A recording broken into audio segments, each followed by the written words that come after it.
নমস্কার, চুমকি রান্নাঘরে সবাইকে স্বাগত। আজ আমি বানাবো চিকেন রেজালা। তার জন্য আমি চিকেন নিয়ে নিয়েছি। চিকেনটাকে ধুয়ে ভালোভাবে আমি রেখে দিয়েছি। চিকেন রেজালার জন্য আমি এখানে পেঁয়াজ কুচু কুচু করে কেটে রেখেছি। আর নিয়েছি হলুদের গুঁড়ো, লবণ। এখানে আমি নিয়েছি আদা পেস্ট, আদা রসুন, জিরে, ধনে, কাঁচা লঙ্কা বেটে নিয়েছি। এখানে আছে গোটা গরম মশলা, তেজপাতা, শুকনো লঙ্কা, জায়ফল, দারচিনি, এলাচ সব নিয়েছি। আর এর মধ্যে আমি স্পেশাল একটা মশলা রেডি করে রেখেছি। এর মধ্যে আছে টক দই, পেঁয়াজ ব্রেস্তা করে, আর কাজু বাদাম তিনটে একসাথে আমি একটা পেস্ট তৈরি করে রেখেছি। চলো এবার রান্নাটা শুরু করা যাক। আমি কড়াইয়ের মধ্যে পেঁয়াজ ব্রেস্তা করেছিলাম, ওর মধ্যে আরেকটু তেল দিয়ে দেবো, সাদা তেল। তেলটা গরম হতে থাক। তেলটা আমার গরম হয়ে গেছে। এবার আমি গোটা গরম মশলাগুলো দিয়ে দেবো, দিয়ে একটু ভালোভাবে ভেজে নেব। এটা ভাজা হয়ে গেছে, সুন্দর একটা গন্ধ ছেড়েছে। আমি এবার এখানে পেঁয়াজ কুচিটা দিয়ে দেবো।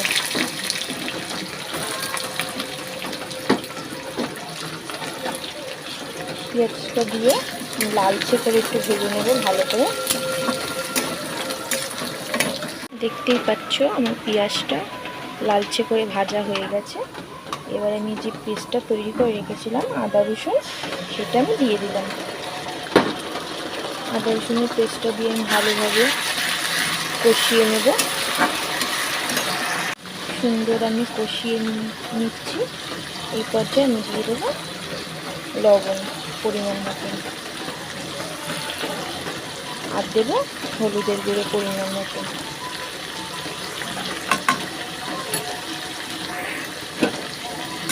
দিয়ে আবারও ভালোভাবে কষিয়ে নেব। আমি এর মধ্যে দেবো একটু কাশ্মীরি লঙ্কার গুঁড়ো,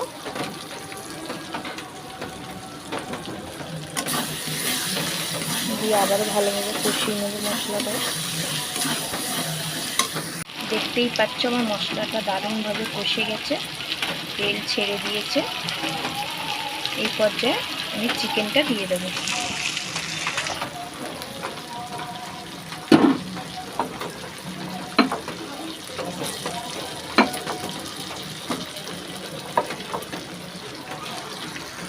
চিকেনটা দেখছো আমি সুন্দর করে এরকমভাবে কষিয়ে নিচ্ছি। আরও আমি কিছুক্ষণ কষিয়ে নেব।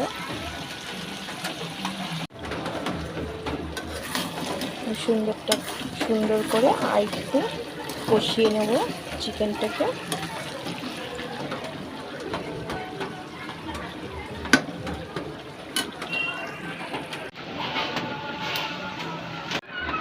চিকেনটা আমার কষে গেছে ভালোভাবে, প্রায় সিদ্ধ হয়ে এসছে। এরপর যে আমি যে টক দই আর পেঁয়াজ ব্রেস্তা আর কাজু বাদাম বেটে রেখেছিলাম সেটা আমি দিয়ে দেব। দিয়ে ওটাকে ভালোভাবে মিক্স করে নেব। ওটা দিয়ে আর একটু কষিয়ে নেব।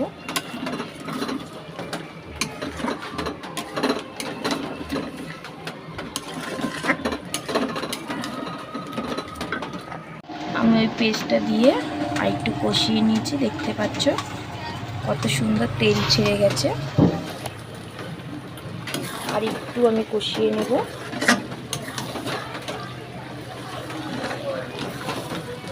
আমার চিকেন প্রায় সেদ্ধ হয়ে এসছে। আমার মাংসটা ভালো মশলার সাথে কষে গেছে। এবার আমি এই পর্যায়ে দুধ দিয়ে দেবো।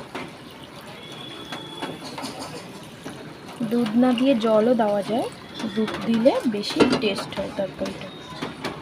রেজালার মধ্যে ওই মশলাটা আর দুধটা দিলে বেশি টেস্ট হয়।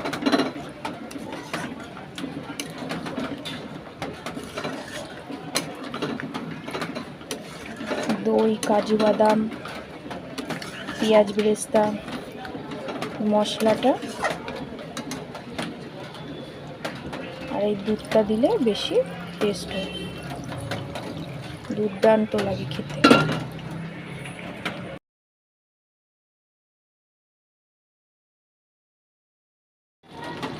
আমার রেজালা হয়ে এসছে। এর মধ্যে আমি সামান্য গরম মশলা গুঁড়ো,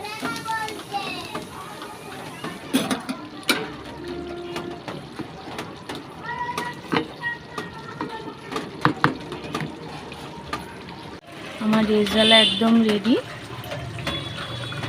দেখতেই পাচ্ছ।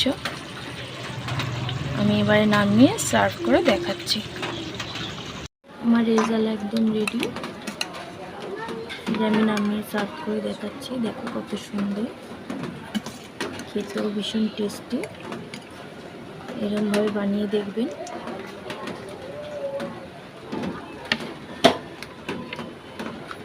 অসাধারণ লাগে খেতে।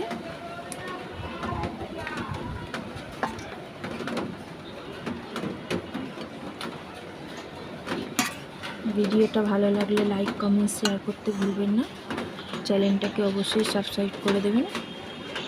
আজকের মতন এইটুকুনি, আবার আসবো নেক্সট ভিডিও নিয়ে।